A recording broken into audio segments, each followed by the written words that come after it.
আপনারা অল্প দিয়ে হলেও শুরু করেন।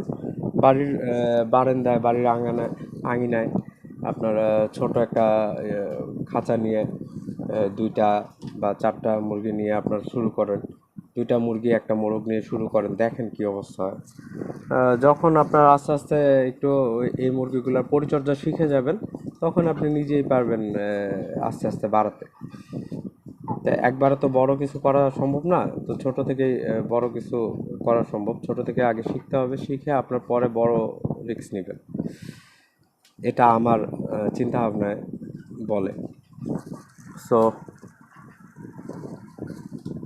এই ছিল আজকের ভিডিওর বিস্তারিত। আর ভিডিও ভালো লাগলে লাইক দিবেন, কমেন্টস করবেন এবং সাবস্ক্রাইব করবেন। আবারও দেখা হবে ইনশাল্লাহ। সেই অবধি সবাই ভালো থাকবেন। আল্লাহ হাফেজ। Bye bye.